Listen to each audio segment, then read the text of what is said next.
Hello everyone, welcome to exam mentor. तो friends, कैसे हैं आप लोग? आशा करती हूँ आप लोग अच्छे होंगे।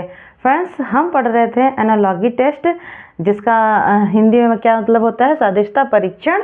और इसमें हमने देखा था आपका क्वेश्चन जो समरूपता से रिलेटेड था, जिसमें मैंने आपको बताया था कि इसमें किस तरह के क्वेश्चन पूछे जाते हैं। ये आपका देश और राजधानियाँ से पूछ लिया जाता है, आपका राज्य और राजधानियाँ से पूछ लिया जाता है, मात्रक से पूछ लिया जाता है ना। उसी तरह इसमें आपका और भी क्वेश्चन आता है सदृशता से ही, जिसमें समानताएं पूछी जाती हैं। जैसे कि आपसे पूछ लिया जाता है पर्यायवाची शब्द, है ना, और उसी में आपका विलोम शब्द पूछ लिया जाता है। जैसे आ गया क्वेश्चन की जैसे दिन का संबंध रात से है, उसी प्रकार धूप का संबंध किससे होगा, है ना। तो ये आपका हो गया विलोम जैसा, है ना। उसी तरह आपका पर्यायवाची से भी पूछ लिया जाता है कि दिन को अगर दिनकर कहते हैं तो रात को क्या कहेंगे, है ना, रात का संबंध किससे होगा। ठीक, इस तरह के क्वेश्चन आ जाते हैं। इसमें और भी बहुत सारे टाइप्स के क्वेश्चन आते हैं। जैसे कि आपका मात्रक पूछ लिया जाता है, मैंने पहले ही बताया था आपको कि मात्रक से भी पूछ लिया जाता है ना। और आगे चलिए देखते हैं। इसमें आज मैं आपको एनालॉजी टेस्ट में ही मैं आपको बताने जा रही हूँ अक्षर समरूपता से। ये भी समरूपता ही है, समरूपता ही पूछा ही जाता है। ये सदृशता वाले क्वेश्चन में आपका समरूपता ही आता है, ठीक है। लेकिन ये कौन सी समरूपता है? ये आपकी अक्षर समरूपता से है। जैसे ये आपका लेटर लिखा हुआ है ना, ये अक्षर ही तो है। इसमें कैसी समानता है ये हमें देखना है। जो समानता आपकी इससे इसकी है, वही समानता हमें इसमें बताना है। देखिए, आपसे पूछ रहा है कि EGIK, ठीक है। EGIK का मतलब होता है FILO, ठीक। तो आपको ऐसे डॉट करके 4 डॉट्स दिए होंगे और पूछ लिया जाएगा कि FHGL का क्या होगा, ठीक। ये यही क्या इसके स्थान पे क्या होगा। आपका एक दिया हुआ है, आपका दूसरा पूछ रहा है, ठीक। ये आपको क्वेश्चन है, तो आपको देखना क्या है, आपको करना क्या है। देखिए, मैंने आपको पहले ही बताया कि रीजनिंग में जो आपके कोडिंग डिकोडिंग हो गया, सादृश्यता से हो गया, आपका क्लासिफिकेशन से हो गया, उसमें सब में आपका जो है ये A to Z नंबरिंग बहुत इंपॉर्टेंट रखता है। और उसमें जो अपोजिट वाले होते हैं वो भी बहुत ज़्यादा इंपॉर्टेंस रखते हैं। और इसके लिए मैंने आपको पहले ही वो सब बता भी दिया है कि आपको अपोजिट कैसे लर्न करना है, आपको कोडिंग डिकोडिंग की नंबरिंग कैसे लर्न करनी है ना, A to Z की नंबरिंग आपको कैसे लर्न करनी है। तो आप लोग प्लीज़ उसको लर्न कर लीजिए, क्योंकि इन सारे क्वेश्चंस में आपको उसकी ज़रूरत पड़ेगी ही पड़ेगी, ठीक। तो आइए देखते हैं। इसमें आपका सबसे पहले हम क्या कर लेते हैं, क्वेश्चन आपका क्या कह रहा है, EGIK, ठीक है। EGIK अगर रिलेटेड है FILO से, तो ये FHJ और L का संबंध बताइए, है ना। इसका संबंध कैसे होगा। तो सबसे पहले हम क्या कर लेते हैं, आइए हम नंबरिंग कर लेते हैं सबसे पहले। इसमें जैसे 5 की नंबरिंग क्या होती है, E की नंबरिंग 5 होती है, G आपका 7 पे हो ही जाता है, I 9 पे और K 11 पे। अब तक तो आप लोगों को याद भी हो गया होगा। जिनको नहीं याद है वो प्लीज़ याद कर लीजिए। अगर रीजनिंग सॉल्व करना है तो याद ही करना पड़ेगा ये, ठीक। अब देखिए इसमें क्या करते हैं, इसकी भी नंबरिंग कर लेते हैं। F6, I 9, L 12, O 15, है ना। अब इसमें देखिए आप हो क्या रहा है, जैसे E से आपका ये F हो गया, है ना, E से F हो रहा है, G से 9 हो रहा है। देखिए E से F हो रहा है तो एक ही बढ़ रहा है ना, +1 हो रहा है, उसमें दिख रहा है। अब आप G से देखेंगे तो G से 9, 7 है, 7 से 9 हो रहा है, यानी कि इसमें कितना 2 आपका प्लस हो रहा है। उसी तरह देखिए ये आपका F से I होगी, E से F हो गया, जिसमें आपका क्या हो रहा है, +1 हो रहा है, ठीक। अब आप देखेंगे G से I हो रहा है ना, दूसरे स्थान पे यहाँ G है, यहाँ पे I है, तो इसमें 7 है, 7 में +2 किया तभी तो 9 आया, ठीक है, तभी 9 आया। और इसमें देखिए I आपका 9 होता है और L 12 होता है। इसमें आप प्लस कितना करोगे, 3 करोगे, 9 में 3 ऐड किया तभी 12 हुआ। K है, K का आपका क्या हो जाएगा, यहाँ 15 है, यहाँ आप कितना ऐड करोगे, जब ये 15 हो जाएगा तो इसमें आप 4 ऐड करोगे, है ना। 11 में आप अगर 4 ऐड किया तो आप क्या पाए, 15 पाए। 15 का मान क्या होता है, O होता है ना। तो तो बस यही चीज़। अच्छा, इसमें समरूपता मतलब होता ही है कि जो समान जैसे सेम पैटर्न ही चलेगा आपका। अगर वहाँ +1 हो रहा है, यहाँ +2 हो रहा है, इसमें +3 हो रहा है, तो सेम पैटर्न पे ये लगेगा। इसमें भी आपका वही चीज़ होगा। आप इसको यहाँ पे पहले नंबरिंग कर लीजिए, 6, H का 8, J का 10 और L का 12। ठीक, अब इसमें आप यहाँ भी लिख सकते हो, सीधे आप लिख सकते हो कि इसमें पहले वाले में आपका +1 हो रहा है, दूसरे वाले में आपका +2 हो रहा है, तीसरे में आपका +3 हो रहा है और चौथे वाले में आपका +4 हो रहा है। आप इसको यहीं पे लिख लीजिए, आराम से हो जाएगा। अब देखिए क्या करना है, इसमें 6 है, 6 में +1 किया तो ये हो गया आपका 7, 8 में +2 किया ये हो गया 10 और J में +3 किया हो गया 13, 12 में +4 किया तो हो गया 16। ठीक, समझ में आया। अब देखिए यहाँ पे आप मान लिख दीजिए इसका किस नंबर पे आपका 7 पे क्या आता है। तो आपका 7 पे क्या आ जाएगा, G आ जाएगा, 10 आपका J पे आ जाएगा और ये 13 पे क्या आता है, M आता है, 16 पर क्या आ जाएगा, P आ जाएगा। तो आंसर आपका क्या हो गया, GJMP, ये आपका हो गया आंसर। ठीक, समझ में आई, इतनी बात मेरी समझ में आई आपको। चलिए नेक्स्ट देखते हैं इसमें क्या है। ये भी आपका समरूपता से ही है। देखिए सबसे पहले इसमें भी आप नंबरिंग ही कर लीजिए। A का आपका क्या हो गया 1, D का 4 हो गया, B का 2 हो गया, C का 3, E का आपका 5 हो रहा है, H का आपका 8 हो गया, F का 6 और G का 7। ठीक, अब इसमें देखिए क्या हो रहा है, ये 1 है, ये 5 है ना, और यहाँ 4 है, यहाँ पर 8 है। सेकंड नंबर पे यहाँ 4 है, यहाँ पे 8 है, यहाँ पे थर्ड पे 2 है, यहाँ पे 6 है। यानी कि हो क्या रहा है, देखिए 1 और 4 अगर ऐड कर देते हैं तो 5 हो जाएगा। यहाँ 4 है, 4 में अगर 4 ऐड किया तो 8 हो जाएगा। 2 है, 2 में 4 ऐड किया तो 6 हो जाएगा और 3 में 4 ऐड किया तो 7 हो जाएगा। यानी इन सब में आपका क्या हो रहा है, सब में आपका +4 हो रहा है। क्या हो रहा है, +4 ही हो रहा है ना। इसमें भी आपका +4 हो रहा है, इसमें भी आपका +4 ही हो रहा है। तो इसमें आपको क्या करना है, कुछ नहीं, बस आप पहले इसकी नंबरिंग कीजिए। I का हो गया 9, L का 12, J का 10, K का 11 और सब में आप फिर +4 कर दीजिए। इसमें भी +4, इसमें भी +4, इसमें भी +4, इसमें भी +4। ठीक, अब जब आप सब में +4 कर रहे हो तो इसका क्या हो जाएगा, 9 में +4 किया तो कितना आ जाएगा, 13 हो जाएगा। 9 + 4 13, 12 + 4 16। आप पहले इसे नंबर ही लिख दीजिए। हाँ, 10 + 4 14, 11 + 4 15।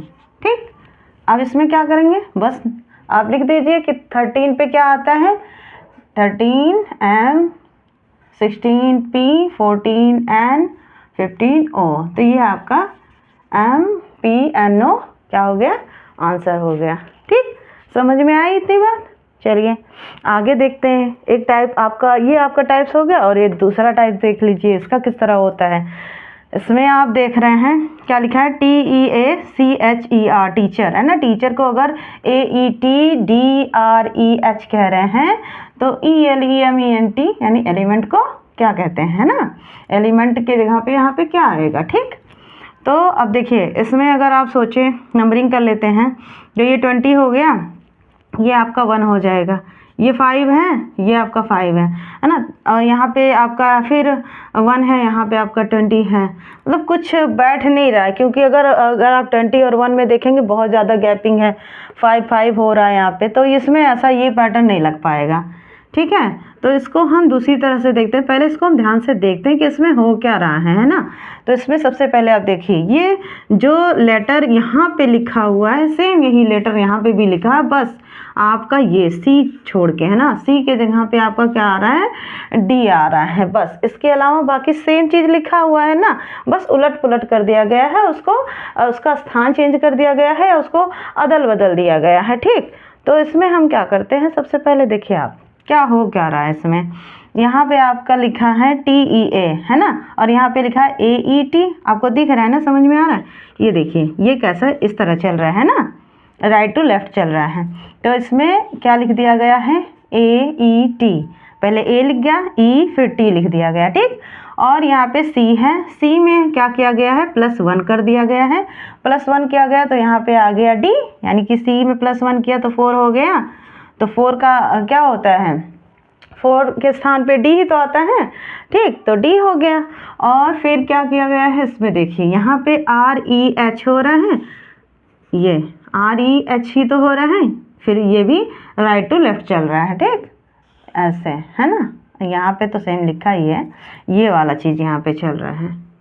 तो इसी तरह आप इसमें भी कर लीजिए, ये आपका राइट टू लेफ्ट चल जाएगा, तो इसमें आप पहले क्या लिखोगे, ELE, ठीक। फिर यहाँ पे आपका +1 हो गया है, +1 किया तो इसमें M में 1 जोड़ा तो ये कितना हो गया आपका, M 13 होता ही है, और इसमें +1 कर दिया तो ये कितना हो गया 14, ठीक, और 14 का मतलब N, ठीक, समझ में आ रहा है। तो यहाँ पे N हो गया, और फिर वही चीज़ चल रहा है राइट टू लेफ्ट, है ना, ये यहाँ देखिए राइट टू लेफ्ट यही तो हो रहा है। तो यहाँ पे आपका क्या हो जाएगा, T फिर N हो जाएगा, उसके बाद E हो जाएगा, तो ये आपका आंसर हो गया। अच्छा, जब आप ऐसे लिख लेंगे ना तो आपको एकदम से समझ में, इस तरह भी आप लिख सकते हैं और आप ऐसे भी लिख सकते हैं, इसको आप नीचे इसी के नीचे उतार लीजिए, EAET, फिर ये D हो रहा है, सेम है ना, ऊपर नीचे एकदम सामने सामने, RE और H, ठीक। अब देखिए इसका क्या, A इस स्थान पे आ गया यहाँ पे, और इसका ऐसे, मतलब हम ऐसे चिन्ह लगा के भी कर सकते हैं, ठीक है, ऐसा एरो लगा के भी ये हो सकता है। E का ये R यहाँ हो गया, ये यहाँ हो गया, और इसका ऐसे हो गया, और ये वाला जो है आप इसमें +1 हो रहा है, ठीक, समझ में आया, इतनी बात समझ में आ रही है। तो ये आपका, आप इस तरह भी कर सकते हो। ये वाले भी क्वेश्चन आपके बहुत आते हैं पेपर में, आप देखेंगे पेपर उठा के जिसमें रीजनिंग दिया होगा, आप देखेंगे रीजनिंग में ये सारे बहुत सारे क्वेश्चन आते हैं इस वाले के, ठीक। तो आई होप समझ में आ रहा होगा ना। चलिए आगे देखते हैं, आगे क्या है ये हमारा, देखिए नेक्स्ट क्वेश्चन मैंने आपको समझाने के लिए लिया है। देखिए यहाँ पे क्या कह रहा है आपका कि M/AC, ठीक, M/AC, और यहाँ पे N/AD लिखा है, फिर सदिशता का ये चिन्ह लगा के फिर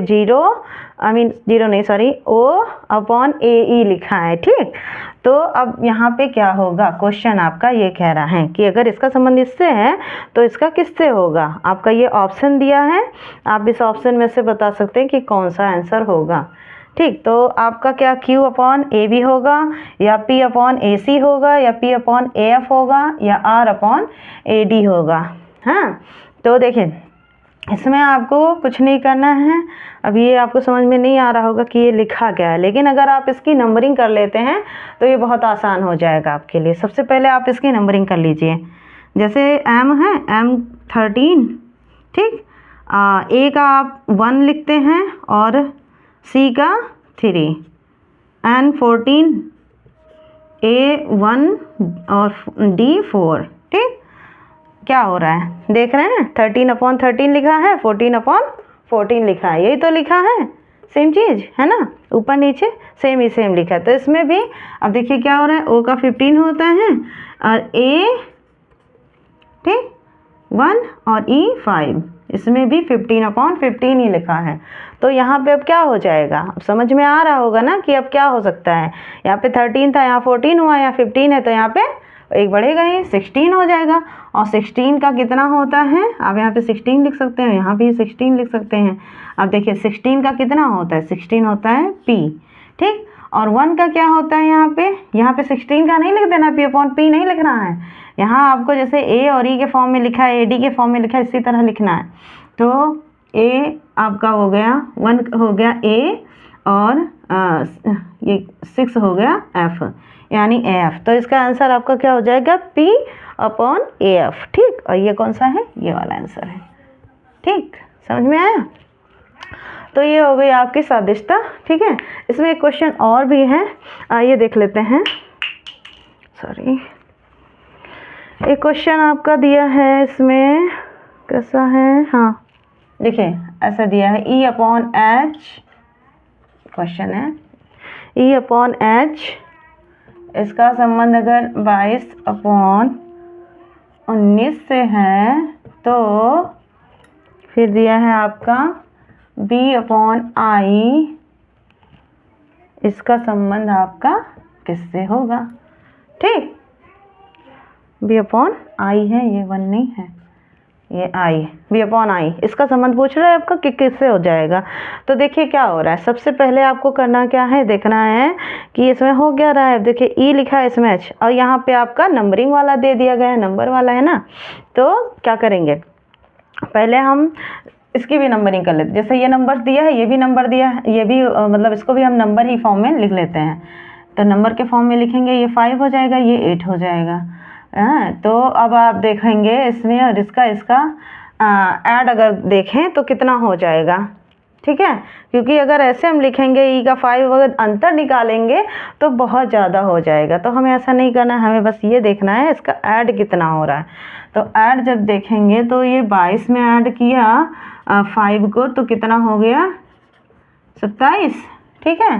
ये 27 आंसर आया। और 27 का मतलब क्या होता है, मैंने आपको पहले ही बताया था, पिछली क्लासेस में मैंने आपको बताया ना कि 27 का मतलब होता है अपोजिट।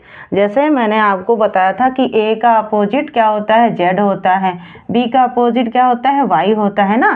तो ये अपोजिट अगर आप लोगों ने याद किया होगा तब तो आप तुरंत लगा लोगे, आपको समझ में आएगा ही, ठीक है। नहीं याद किया है तो याद कर लीजिए। तो ये 27 आ रहा है ना, यानी कि अपोजिट लिखा हुआ है, इसका जस्ट अपोजिट लिखा हुआ है। यहाँ हम ई के जगह पे 22 पे क्या आता है, वी आता है, ठीक है। और एच यहाँ पे 19 के जगह पे आपका क्या आ जाएगा, एस आ जाएगा, ठीक। 19 क्या होता है, एस। अब देखिए ये अपोजिट ही तो लिखा है, ई का अपोजिट वी होता है, एच का अपोजिट एस होता है ना, बताया था ना। लव LOVE, तो वी का ई हो जाता है, ये हाई स्कूल बताया था मैंने, तो एच का एस हो जाता है, ये अपोजिट हो गया। तो इसी तरह इधर भी हमको इसका क्या, बी का अपोजिट ही लिखना है। तो बी का अपोजिट आपका कितना होता है, बी का अपोजिट क्या होता है, वाई होता है ना। और इसका आई का अपोजिट क्या होता है, आर। लेकिन हमें इस फॉर्म में तो लिखना नहीं है, ये नंबर के फॉर्म में दिया हुआ है, तो हमें भी इधर नंबर के फॉर्म में ही लिखना है। तो y का कितना होता है 25 और r का 18। तो ये हो गया हमारा आंसर। समझ में आ रही है ये बात, मेरी समझ में आई आपको, ठीक है।